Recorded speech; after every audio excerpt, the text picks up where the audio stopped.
Hello, good morning, जोहार। मैं संजय और आप देख रहे हैं न्यूज़ झारखंड। चलिए जानते हैं आज के मुख्य 25 बड़ी खबरों को। मिसाल, कांग्रेस विधायक ने प्राइवेट की जगह सरकारी अस्पताल में कराया प्रसव, दिया बेटे को जन्म। झारखंड की कांग्रेस विधायक ने मिसाल पेश की है। प्रसव के लिए प्राइवेट अस्पताल न जाकर सरकारी अस्पताल में भर्ती हुई और बेटे को जन्म दिया।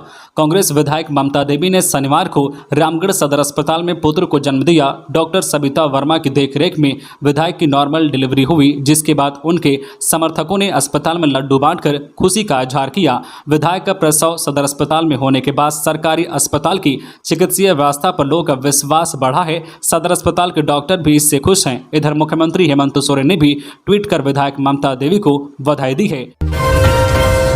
झारखंड में एक हफ्ते अच्छी वर्षा की संभावना, बंगाल की खाड़ी में लो प्रेशर जोन तैयार। झारखंड की राजधानी रांची समेत आसपास के जिलों में पिछले दिनों हुई वर्षा ने किसानों की उम्मीद जगा दी है। यह वर्षा वैसे किसानों के लिए उपयोगी साबित हुई है जिन्होंने पहले ही बिचड़े की रोपाई कर दी। मौसम विज्ञान केंद्र रांची के अनुसार अगले एक सप्ताह तक पूरे राज्य में अच्छी वर्षा की संभावना है। 16 अगस्त तक राज्य के सभी हिस्सों में हल्की व मध्यम दर्जे की वर्षा होगी। आज 14 अगस्त को दक्षिणी हिस्से यानी पूर्वी व पश्चिमी सिंहभूम, सिमडेगा और सरायकेला खरसावां में और पश्चिमी हिस्से यानी पलामू, चतरा, गुमला, कोडरमा, लातेहार और लोहरदगा में कहीं कहीं भारी वर्षा की संभावना जताई गई है। मौसम विज्ञान केंद्र रांची के वरीय वैज्ञानिक अभिषेक आनंद ने बताया है कि बंगाल की खाड़ी में एक और लो प्रेशर जोन तैयार हो रहा है। इसका असर आगामी 10 दिनों तक पूरे राज्य में दिखाई देगा। झारखंड के किसानों के लिए बड़ी खुशखबरी, मोदी सरकार ने बढ़ा दी ई-केवाईसी की तारीख। प्रधानमंत्री किसान सम्मान निधि योजना के लाभुकों के लिए बड़ी खुशखबरी है। नरेंद्र मोदी की सरकार ने ई-केवाईसी की तारीख बढ़ा दी है। अब तक जिन किसानों ने ई-केवाईसी नहीं कराया है वे अब 31 अगस्त तक यह काम करा सकते हैं। झारखंड समेत पूरे देश के किसानों को इसका लाभ मिलेगा। बता दें कि पीएम किसान योजना का लाभ लेने के लिए सरकार ने ई-केवाईसी अनिवार्य कर दिया है। अगर कोई ई-केवाईसी नहीं कराता है तो पीएम किसान सम्मान निधि की 12वीं किस्त का पैसा उसके बैंक अकाउंट में नहीं जाएगा। इसका सीधा अर्थ यह हुआ कि आपको हर साल 6,000 रुपए का नुकसान होगा। झारखंड में कुएं में गिरे 2 हाथी निकाले गए सुरक्षित, लेकिन रौंदने से फसलें हो गई बर्बाद। झारखंड के रामगढ़ जिले के गोला वन क्षेत्र के पूरबडी गांव में कुएं में 2 हाथी गिर गए, जिसे वन विभाग की टीम ने जेसीबी के माध्यम से निकालकर सुरक्षित जंगल की ओर ले जाकर छोड़ दिया। इस दौरान खेत में लगी मकई की फसल बर्बाद हो गई। मुखलाल महातो का कुआं व एक व्यक्ति की चहारदीवारी को क्षतिग्रस्त कर दिया। दर्जनों लोग के खेतों में लगी मकई की फसल को रौंद कर बर्बाद कर दिया। ग्रामीणों ने वन विभाग के अधिकारियों से सुरक्षा प्रदान करने एवं मुआवजा देने की मांग की। ग्रामीणों ने बताया कि रात में 2 हाथी अचानक गांव में पहुंच गए और मकई खाने लगे। इसी बीच दोनों हाथी मुखलाल महातो के कुएं में गिर गए। इसके बाद ग्रामीणों ने वन विभाग के अधिकारियों को इसकी जानकारी दी। इसके बाद वन विभाग की टीम मौके पर पहुंची। वन विभाग की टीम हाथी भगाओ दल के साथ गांव पहुंचकर जेसीबी मंगाई और 3 घंटे की कड़ी मशक्कत कर कुएं की खुदाई करने के बाद हाथी को बाहर निकाला गया। इसके बाद दोनों हाथियों को जंगल की ओर ले जाकर छोड़ दिया गया। बाबा बैद्यनाथ मंदिर में 40,48,000 श्रद्धालुओं ने किया जलार्पण।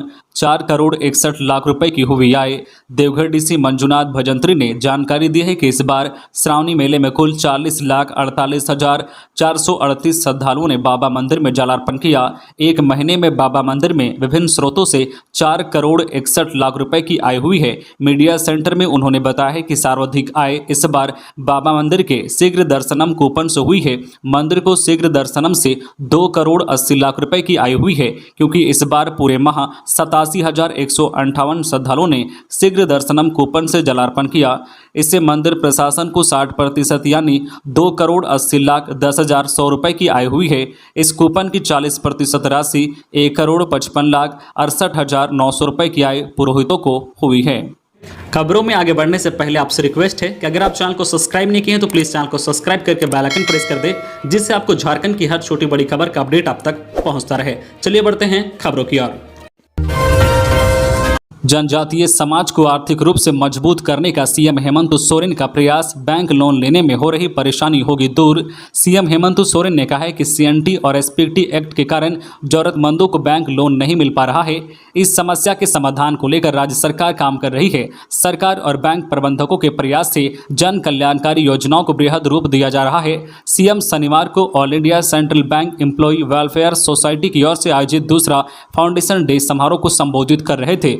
All India Central Bank employee welfare society की ओर से जमशेदपुर के धतकीडी स्थित अर्बन कम्युनिटी हॉल में समारोह का आयोजन किया गया। इस वार्षिक सम्मेलन को ऑनलाइन सीएम हेमंत सोरेन ने अपने रांची स्थित आवासीय कार्यालय से संबोधित किया। मुख्यमंत्री ने कहा कि जनजातीय समाज को आर्थिक रूप से मजबूत बनाना है, इसके साथ ही नई पीढ़ी को शिक्षा की ओर अग्रसर करना है ताकि उन्हें सक्षम बनाया जा सके। उन्होंने कहा है कि बैंकों के मर्ज होने और निजीकरण के कारण नौकरियों की संख्या घटती जा रही है। इस स्थिति में स्वरोजगार की ओर विशेष ध्यान देना है। CME GP के जरिए सरकार शोषित और वंचित समाज के युवाओं को स्वरोजगार के अवसर प्रदान कर रही है। स्वतंत्रता दिवस को लेकर हुआ full dress rehearsal. DC SSP ने ली परेड की सलामी, अधिकारियों को दिया दिशा निर्देश। स्वतंत्रता दिवस के मौके पर राजधानी के मोराबादी मैदान में आयोजित झंडोत्तोलन समारोह की तैयारियों को लेकर शनिवार को DC राहुल कुमार सिन्हा की अगुवाई में फुल ड्रेस रिहर्सल किया गया। इस दौरान स्वतंत्रता दिवस को होने वाले कार्यक्रम को दोहराया गया। DC सिन्हा एवं SSP किशोर कौशल ने परेड की सलामी ली। DC एवं SSP ने कार्यक्रम स्थल का मुआयना कर तैयारियों का भी जायजा लिया। इस दौरान उपायुक्त ने संबंधित अधिकारियों को ससमय पूरी तैयारी सुनिश्चित करने के निर्देश दिए। साथ ही मोराबादी मैदान में आयोजित झंडोत्तोलन समारोह के लिए प्रतिनियुक्त पदाधिकारियों की ज्वाइंट ब्रीफिंग भी हुई। स्वतंत्रता दिवस की पूर्व संध्या पर आज राष्ट्र को संबोधित करेंगी राष्ट्रपति मुर्मू। राष्ट्रपति द्रौपदी मुर्मू 76वें स्वतंत्रता दिवस की पूर्व संध्या पर आज रविवार को राष्ट्र को अपना पहला संबोधन देगी। राष्ट्रपति के अभिभाषण का प्रसारण अखिल भारतीय रेडियो AIR के पूरे राष्ट्रीय नेटवर्क पर शाम 7 बजे से किया जाएगा और दूरदर्शन के सभी चैनलों पर हिंदी में और उसके बाद अंग्रेजी संस्करण में प्रसारित किया जाएगा। बयान में कहा गया है कि दूरदर्शन पर हिंदी और अंग्रेजी में संबोधन का प्रसारण दूरदर्शन के क्षेत्रीय चैनलों द्वारा क्षेत्रीय भाषाओं में प्रसारित किया जाएगा। आकाशवाणी अपने संबंधित क्षेत्रीय नेटवर्क पर रात 9:30 बजे क्षेत्रीय भाषा संस्करण प्रसारित करेगा।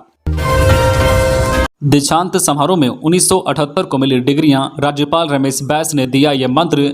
झारखंड के राज्यपाल रमेश बैस ने शनिवार को धनबाद के IIT ISM के 41वें वार्षिक दीक्षांत समारोह में कहा है कि संस्थान से शिक्षा प्राप्त कर छात्रों को राष्ट्र निर्माण के साथ साथ समाज निर्माण पर भी तत्पर रहना चाहिए। विद्यार्थियों को नजदीक के गाँव व बस्ती में जाकर समय बिताना चाहिए और ग्रामीणों के जीवन स्तर को ऊंचा उठाने का प्रयास करना चाहिए। उनकी समस्याएं जानने का प्रयास कर अपनी तकनीक, सोच और शोध के माध्यम से उसे दूर करने का प्रयास करना चाहिए। IIT ISM इस दायित्व को भलीभांति निभा रहा है। संस्थान अपनी वैज्ञानिक सोच और तकनीक का प्रयोग कर आदिवासियों को तकनीकी रूप से दक्ष करने का काम कर रहा है। इस मौके पर सत्र 2020 के 1978 छात्रों को डिग्री दी गई। 2020 बैच के 59 छात्रों को इंस्टीट्यूट गोल्ड मेडल दिया गया।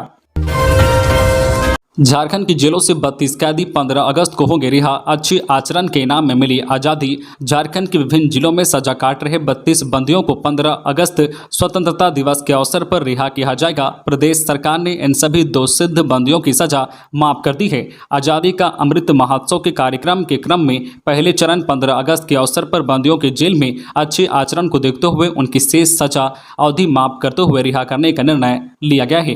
राज्य सरकार ने होटवार स्थित बिरसा मुंडा केंद्रीय कारा से 10, हजारीबाग स्थित जयप्रकाश नारायण केंद्रीय कारा से 12, घाघडी स्थित केंद्रीय कारा से 3, गिरिडीह स्थित केंद्रीय कारा से 1 और दुमका स्थित केंद्रीय कारा से 6 कैदियों को रिहा करने का निर्णय लिया है। आज़ादी के अमृत महोत्सव पर तिरंगामय हुआ रांची। राजभवन से लेकर सभी दफ्तरों पर लगा झंडा। देश की आज़ादी के 75 वर्ष पूरा होने के अवसर में अमृत महोत्सव मनाया जा रहा है। इस महोत्सव को लेकर रांची तिरंगामय हो गया है। राजभवन से लेकर सभी सरकारी गैर सरकारी कार्यालय को विशेष तौर पर सजाया गया है। इस बार लोग खास अंदाज में आज़ादी का जश्न मना रहे हैं। इसके साथ ही शहरवासी हर घर तिरंगा अभियान के तहत अपने अपने घरों पर तिरंगा लगा रहे हैं। शहर छोटे बड़े तिरंगे से पटा है। ऐसा लग रहा है कि शनिवार से ही लोग आज़ादी के जश्न में डूबे हैं। 15 अगस्त से 2 दिन पहले शुरू हुई यह सजावट बताने के लिए काफ़ी है कि लोग कितने उत्साहित हैं। चौक चौराहों पर आज़ादी के अमृत महोत्सव को लेकर बड़े बड़े होर्डिंग्स लगाए गए हैं। राज्य सरकार द्वारा जश्न ए आज़ादी को मनाने के लिए खास तैयारी की गई है। ग्रामीण सड़कों के निर्माण से ग्रामीणों को होगी सहूलियत। सांसद गोड्डा के सांसद निशिकांत दुबे ने शनिवार को प्रधानमंत्री ग्राम सड़क योजना के तहत सरैयाहाट प्रखंड क्षेत्र में बन रही 3 सड़क योजनाओं का शिलान्यास किया। शिलान्यास के बाद सांसद ने कहा कि सरैयाहाट प्रखंड में लगभग 26 किलोमीटर लंबे पथ का निर्माण 15 करोड़ की राशि से किया जा रहा है। उन्होंने कहा कि बेहतर गुणवत्ता वाली सड़क के निर्माण से आवागमन सुविधाजनक होगा और आम लोग लाभान्वित होंगे। झारखंड में 48% कम हुई वर्षा, 9% खेत में धान की रोपनी, सुखाड़ की चपेट में पूरा राज्य। झारखंड में धान की खेती करने वाले किसान संकट में हैं। मानसून के दौरान होने वाली वर्षा 48% कम हुई है। सुखाड़ की स्थिति की जानकारी लेने के लिए झारखंड सरकार ने 24 जिलों में एक्सपर्ट की एक टीम भेजी थी, जिसमें से 5 जिलों से ही रिपोर्ट कृषि विभाग को मिली है। 10 अगस्त को ही कमेटी को अपनी रिपोर्ट देनी थी। बताया जाता है कि इस बीच सार्वजनिक अवकाश की वजह से सभी जिलों की रिपोर्ट नहीं मिल पाई है। कोडरमा, हजारीबाग, लोहरदगा, गुमला और पश्चिमी सिंहभूम से मिली रिपोर्ट के मुताबिक धान की खेती करने वाले किसान मुश्किल में हैं। अपने आकलन में कमेटी ने पाया है कि धान के बिचड़े पीले पड़ गए हैं और 20% से ज्यादा धान की खेती संभव नहीं है। राज्य के सभी जिलों की बात करें तो यहां 18 लाख हेक्टेयर में धान की खेती होती है। पूरे राज्य में अगस्त महीने में कम हुई 48% वर्षा ने धान की खेती को बुरी तरह से प्रभावित किया है। रांची समेत राज्य के कई दूसरे जिलों में अब तक 9% जमीन पर ही धान की रोपाई हो पाई है। 24 जिलों से रिपोर्ट आने के बाद राज्य सरकार धान की खेती करने वाले किसानों के लिए राहत पैकेज की घोषणा कर सकती है। झारखंड में बारिश के साथ आसमान से बरसी मौत, वज्रपात से 2 मरे 3 घायल। झारखंड के गुमला जिले में 2 अलग अलग घटनाओं में वज्रपात की चपेट में आने से एक महिला व एक पुरुष किसान की मौत हो गई है, जबकि 3 महिला किसान घायल हैं। घायलों का इलाज सदर अस्पताल में चल रहा है। इस घटना के बाद कोटाम व चुंदरी कठियाटोली गाँव में मातम पसरा है। पूर्व मुखिया ने मुआवजे की मांग की है और कहा है कि जल्द से जल्द पीड़ित परिवार को मुआवजा दिलाने का प्रयास किया जाएगा। बारिश के दौरान वज्रपात को लेकर कुछ सावधानियां बरतनी जरूरी है। मौसम खराब रहने पर सुरक्षित स्थान पर चले जाएं। संस्कृत विद्यालय व मदरसा कर्मियों को मिलेगा 2 गुना अनुदान। शिक्षा मंत्री जगन्नाथ महतो। झारखंड के संस्कृत विद्यालयों और मदरसा के 536 शिक्षकों व कर्मचारियों को 2 गुना अनुदान का रास्ता साफ हो गया है। स्कूली शिक्षा व साक्षरता विभाग के प्रस्ताव पर शिक्षा मंत्री जगन्नाथ महतो ने अपनी मंजूरी दे दी है। प्रस्ताव को अब अगले सप्ताह वित्त विभाग को भेजा जाएगा। वित्त व कैबिनेट की मंजूरी के बाद 33 संस्कृत विद्यालयों और 43 मदरसा के शिक्षकों व कर्मचारियों को यह अनुदान इसी वित्त वर्ष 2022-23 से ही भुगतान हो सकेगा। रांची में आज गौरव यात्रा में शामिल होंगे कांग्रेस प्रभारी। झारखंड कांग्रेस प्रभारी अविनाश पांडे और प्रदेश कांग्रेस अध्यक्ष राजेश ठाकुर रविवार को महानगर कांग्रेस की ओर से आयोजित गौरव यात्रा सह पद यात्रा में शामिल होंगे। कांग्रेस महानगर अध्यक्ष संजय पांडे ने बताया है कि खूंटी रवाना होने से पहले झारखंड प्रभारी अविनाश पांडे पिस्का मोड़ से रातू रोड तक पैदल मार्च करेंगे। यह गौरव यात्रा अपर बाजार, जैन मंदिर, शहीद अल्बर्ट एक्का चौक होते हुए शहीद चौक स्थित शहीद स्थल तक निकाली जाएगी। इसमें कांग्रेस कोटे के 4 मंत्री आलमगीर आलम, डॉक्टर रामेश्वर उरांव, बन्ना गुप्ता, बादल पत्रलेख, मांडर विधायक शिल्पी नेहातर की शामिल रहेंगी। कांग्रेस पूरे प्रदेश में भारत जोड़ो अभियान के तहत 14 अगस्त तक हर जिले में 75 किलोमीटर गौरव यात्रा का आयोजन कर रही है। इसमें विभिन्न प्रखंडों में गौरव यात्रा का कार्यक्रम लगातार जारी है। रांची में दिल्ली पुलिस का छापा, नकली नोट का कारोबारी गिरफ्तार, 4 लाख बरामद। जाली नोट का कारोबार करने वाले एक आरोपी की तलाश में दिल्ली पुलिस ने रांची के पिठोरिया इलाके में छापेमारी की। दिल्ली पुलिस ने कार्रवाई करते हुए मोहम्मद तसोवर नाम के एक युवक को गिरफ्तार भी किया है। गिरफ्तार युवक के पास से 3,97,000 के नकली नोट भी बरामद हुए हैं। स्वतंत्रता दिवस के मद्देनजर फाइनल पूर्वाभ्यास का उपायुक्त ने किया निरीक्षण। स्वतंत्रता दिवस के अवसर पर जिला स्तरीय कार्यक्रम के मद्देनजर शनिवार को उपायुक्त रामगढ़ सुश्री माधवी मिश्रा ने पुलिस अधीक्षक श्री पीयूष पांडे के साथ सीधो कान्हू मैदान रामगढ़ में फाइनल पूर्वाभ्यास का निरीक्षण किया। इस दौरान उपायुक्त सुश्री माधवी मिश्रा एवं पुलिस अधीक्षक श्री पीयूष पांडे ने परेड का निरीक्षण कर झंडोत्तोलन किया। राधा गोविंद पब्लिक स्कूल की छात्राओं ने राष्ट्रीय गान गाया। वहीं गांधी स्मारक +2 उच्च विद्यालय रामगढ़ के छात्र छात्राओं ने परेड की प्रस्तुति दी। रांची में 58,000 से अधिक मामलों का निपटारा, 102 करोड़ से अधिक का हुआ सेटलमेंट। झारखंड राज्य विधिक सेवा प्राधिकार झालसा के निर्देश पर रांची के सिविल कोर्ट में शनिवार को राष्ट्रीय लोक अदालत का आयोजन किया गया। इसमें 58,000 से अधिक वादों का निष्पादन किया गया एवं 102 करोड़ रुपए से अधिक का सेटलमेंट किया गया। इनमें प्री लिटिगेशन एवं जो है लिटिगेशन के वादों का निपटारा शामिल हैं। उद्घाटन कार्यक्रम में न्यायायुक्त अरुण कुमार राय ने कहा है कि लोक अदालत अपने वादों को मध्यस्थता के माध्यम से सुलझाने का सरल माध्यम है। कुटुंब न्यायालय के प्रधान न्यायाधीश शशिकेश कुमार ने कहा है कि इस बार अधिक वादों के निष्पादन की कोशिश की गई है। दुर्दांत नक्सली अरविंद जी की मौत के बाद उनके घोड़ों को पाल रहा झारखंड जगुआर। झारखंड के सबसे दुर्दांत नक्सलियों में से एक अरविंद जी के घोड़े का पालनहार झारखंड जगुआर एसटीएफ बन चुका है। पुलिस के दबाव के कारण अरविंद जी के घोड़ों का जो है लालन पालन झारखंड जगुआर के द्वारा किया जा रहा है। घोड़ों के खान पान का विशेष ख्याल रखा जा रहा है। घोड़ों को विशेष रूप से ट्रेंड करने का भी काम एसटीएफ के जवान कर रहे हैं। जो है पोलित ब्यूरो सदस्य और 1 करोड़ के इनामी नक्सली देव कुमार सिंह उर्फ अरविंद जी की मौत वर्ष 2018 में हो गई, जिसके बाद अरविंद जी के साथ रहने वाले घोड़े बेसहारा हो गए थे, यहां तक कि मरने की स्थिति में भी पहुंच गए थे। ये घोड़े यूं ही जंगलों में पड़े हुए थे। इनकी संख्या करीब दर्जन भर है। इनमें से 3 को झारखंड जगुआर के कैंप में लाया गया है, जहां इनका लालन पालन किया जा रहा है। पाकुड़ में ग्रामीण विकास मंत्री ने किया वन महोत्सव का उद्घाटन। कहा, वनों की रक्षा नहीं करेंगे तो होगा विनाश। वन, पर्यावरण और जलवायु परिवर्तन विभाग की ओर से शनिवार को पुलिस केंद्र में 73वां वन महोत्सव का आयोजन किया गया। वन महोत्सव का उद्घाटन ग्रामीण विकास मंत्री आलमगीर आलम ने किया। इस अवसर पर मंत्री ने पुलिस केंद्र में वृक्षारोपण किया। उन्होंने कहा कि वनों की रक्षा नहीं करेंगे तो पर्यावरण का विनाश होगा।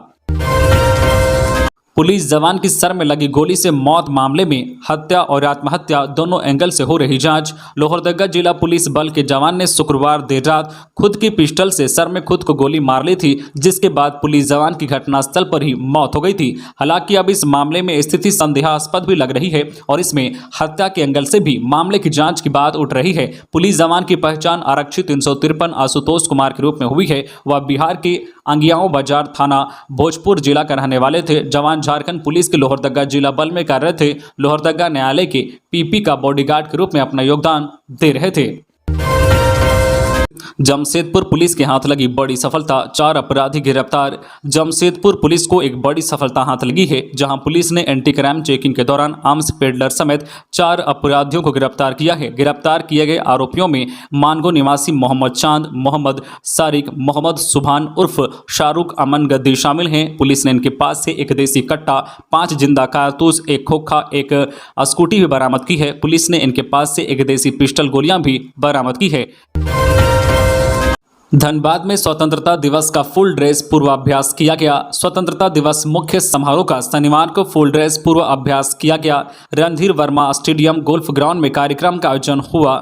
इसमें डीसी संदीप कुमार तथा एसएसपी संजीव कुमार सहित जिले के आला अधिकारी मौजूद थे। जिला police, CRPF, JAP, RPF, CISF, NCC तथा स्काउट एंड गाइड ने परेड में हिस्सा लिया।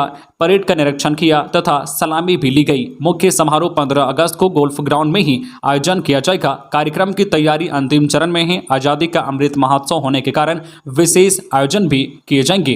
तो ये थी आज की झारखंड की टॉप बड़ी खबरें। इसी तरह झारखंड की हर छोटी बड़ी खबर देखने के लिए आप हमारे चैनल न्यूज झारखंड चैनल को सब्सक्राइब करके बेल आइकन प्रेस कर दीजिए, जिससे आपको झारखंड की हर छोटी बड़ी खबर का अपडेट आप तक पहुंचता रहे। तो आज के लिए बस इतना ही। हमें दीजिए इजाजत, फिर मिलते हैं नेक्स्ट न्यूज में।